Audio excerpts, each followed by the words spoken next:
a galaxy of learned intellectuals, scholars, friends, and dear blooming students. Good morning to all of you. This is Suresh Bhardwaj with the levels of communication. Levels of communication, some points now have been written here.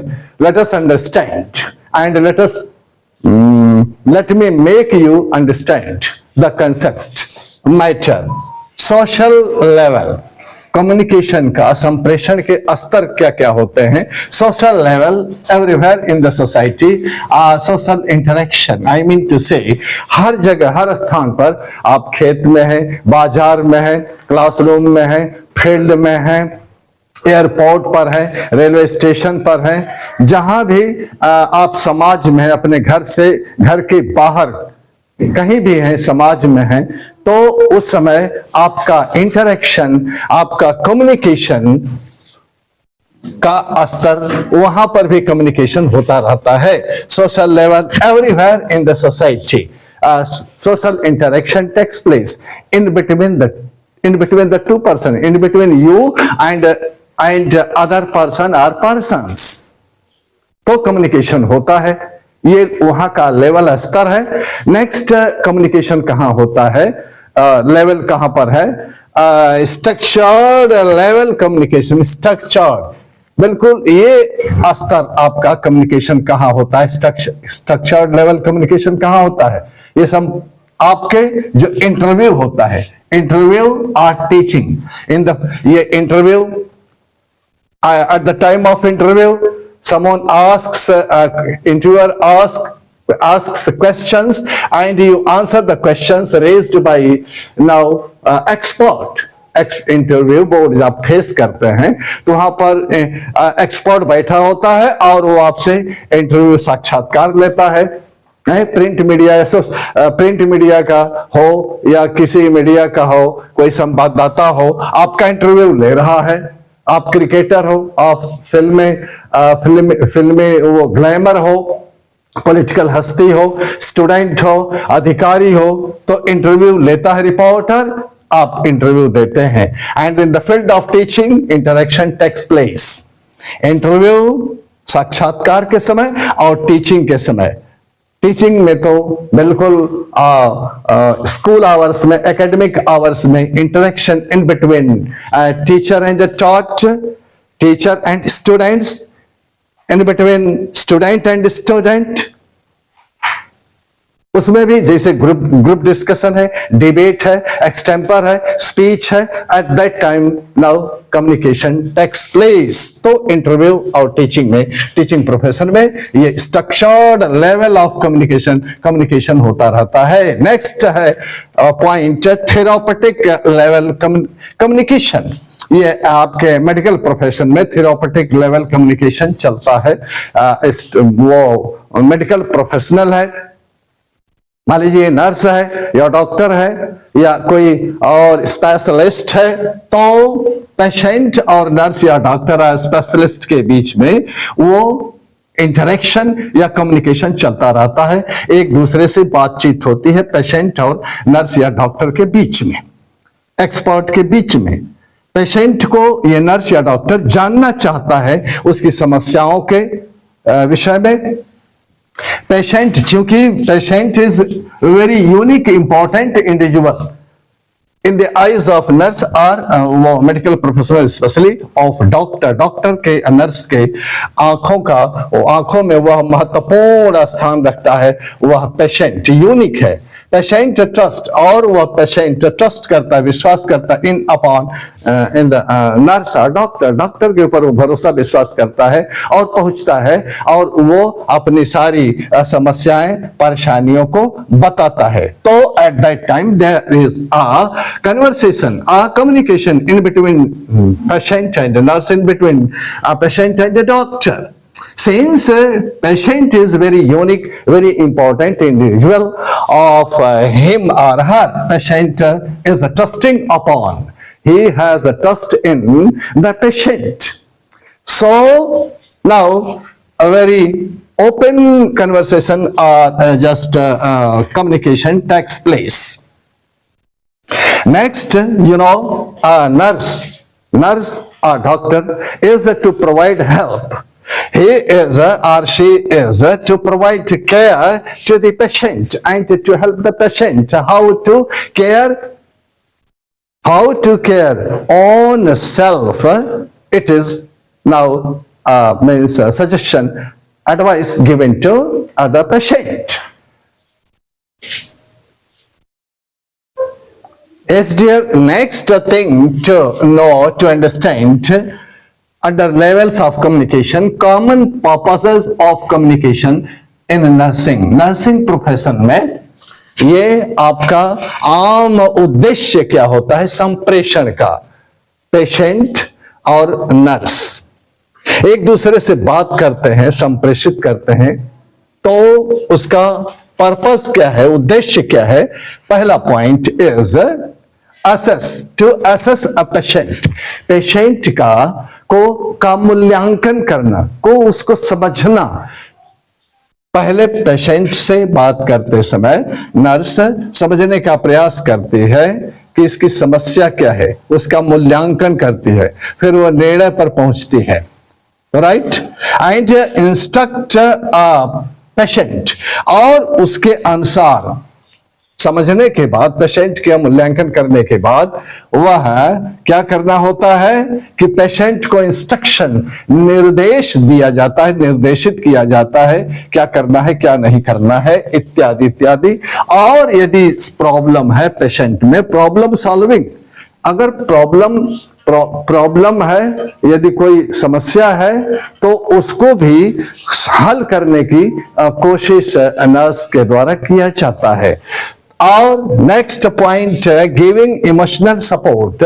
जब ये हम communication कर रहे होते हैं, nurse communication कर रही होते हैं, तो उनको इमोशनल सपोर्ट, भावनात्मक सहारा पेशेंट को देना पड़ता है, तो जो वांछित रिस्पांस है को पाया जा सकता है. तो common purposes of communication in nursing is, now they have been categorised, they are four.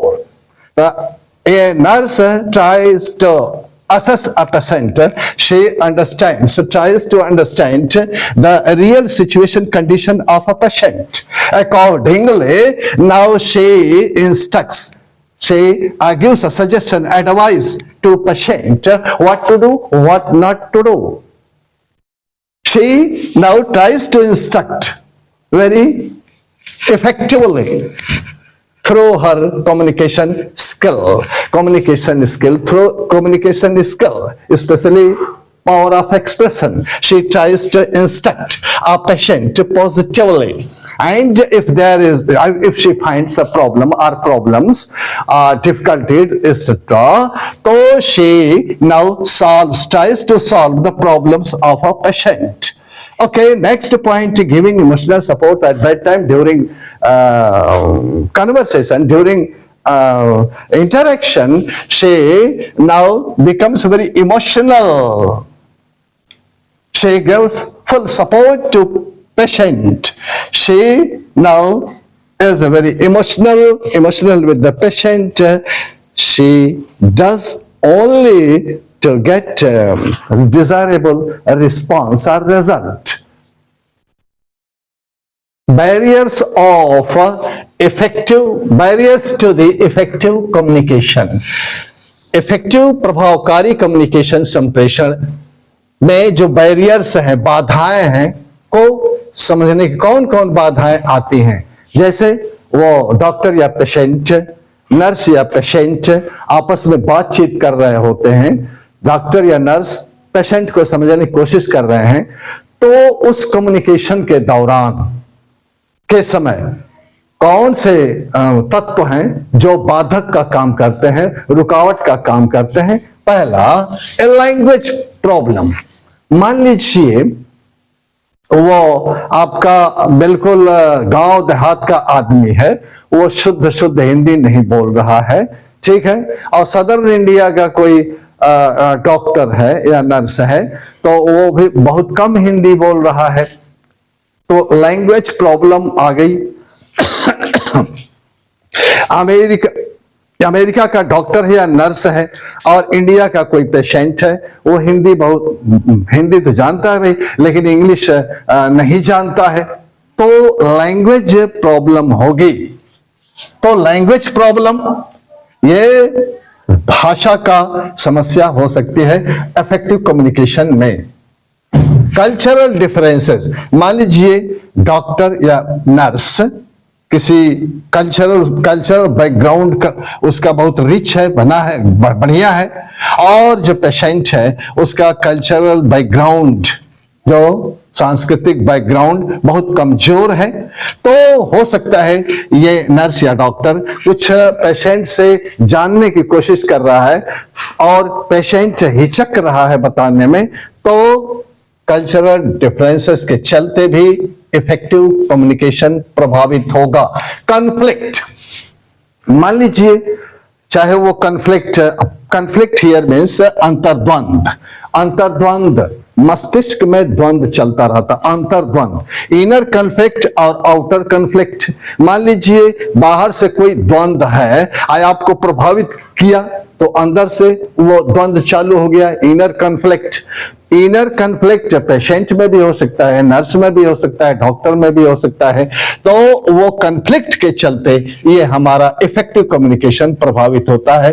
Effective communication में ये कॉन्फ्लिक्ट बैरियर का काम कर जाता है। Next point, setting. आप जहां पर ये सेटिंग है, ये आपके मतलब ये डॉक्टर एंड नर्स या डॉक्टर या पेशेंट की सेटिंग कैसी है, वो इन्वायरमेंट है कि नहीं है, जांच पड़ताल करने का वो सेटिंग कैसा है। नेक्स्ट, इंटरनल नॉइज, आपके आंतरिक नॉइज माने ये आवाज या ध्वनि, हमारे मन मस्तिष्क में वो ध्वनि चल रही होती है। यहां पर थोड़ा सा एक टर्म आया था कॉन्फ्लिक्ट के चलते हमारे मन में और मस्तिष्क में ये नॉइज घनघना रही होगी, परेशान कर रही होगी, तो आपका कम्युनिकेशन पेशेंट का कम्युनिकेशन जो वो संप्रेषित कर रहा है, बोल रहा है, वो बाधक बनता है कम्युनिकेशन में उसके।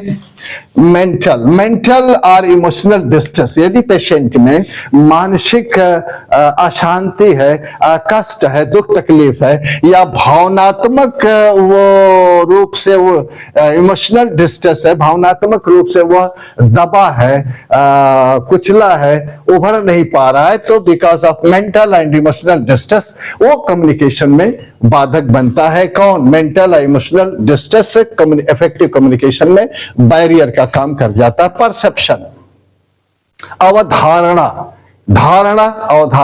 हम क्या परसीव किए हैं, पेशेंट क्या परसीव किया है, ठीक, या नर्स या डॉक्टर क्या परसीव किया है, दोनों का परसेप्शन अलग अलग हो सकता है, इसलिए खुल के ओपनली कम्युनिकेशन नहीं होगा और इस तरह से वो बैरियर का काम कर जाता है। ये परसेप्शन किसका? इफेक्टिव कम्युनिकेशन के लिए।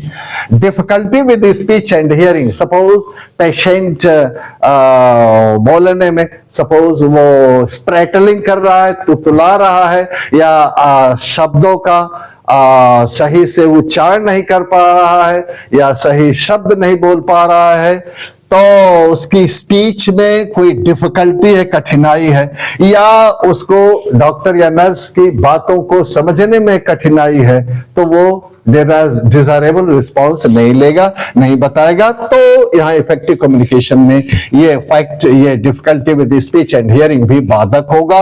Medication and drug use, suppose यदि पेशेंट आपका ड्रग कोई लिया है या कोई मेडिसिन लिया है, ठीक है, तो उस समय जो वो रिपोर्ट देगा, उस समय जो कम्युनिकेशन करेगा, उस समय जो बोलेगा, बताएगा, तो थोड़ा डाउटफुल तो होगा ही। तो कहने का मतलब है ये इफेक्टिव कम्युनिकेशन में वो ड्रग्स लिया है, वो मेडिसिन लिया है, या वो अल्कोहलिक ड्रिंक लिया है, तो इफेक्टिव कम्युनिकेशन नहीं हो पाएगा। नेक्स्ट है नॉइज। अगर अगल बगल यदि आवाज है, शोरगुल है, ध्वनि प्रदूषण है, तो कम्युनिकेशन के लिए, अच्छे प्रभावकारी कम्युनिकेशन के लिए बाधक होगा। तो these are means barriers to effective communication. Dear, first language problem, patient and nurse or doctor, suppose they speak different languages.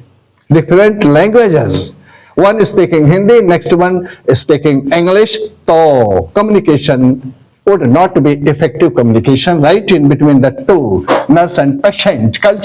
Because of cultural differences.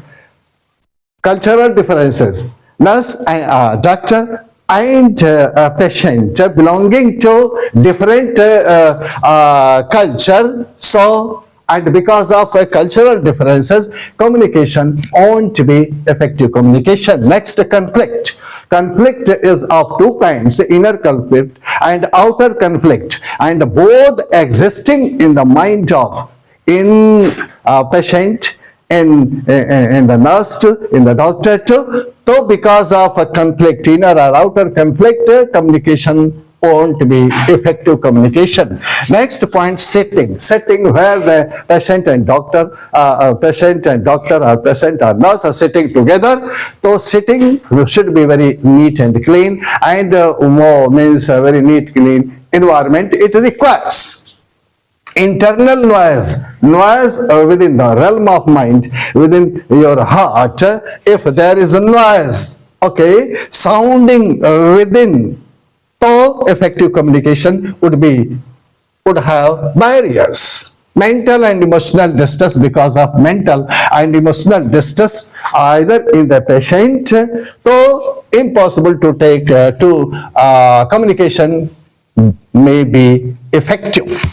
Perception, because of perception of doctor, perception of nurse, perception of patient, if different from one another, so effective communication impossible to take place. And difficulty with speech and hearing, if a patient, especially it refers to patient is unable to speak clearly, frankly, and if patient is hard of hearing, so communication won't be effective communication. Medication, if a patient has taken drugs or alcoholic drink or a medicine, so at that time he would hesitate, he would not express his or her views clearly, frankly, and because of noise pollution, it will become very worst situation to communicate effectively. So effective communication won't take place because of noise pollution. Okay dear, wish you all the best and brightest. Thanks a lot.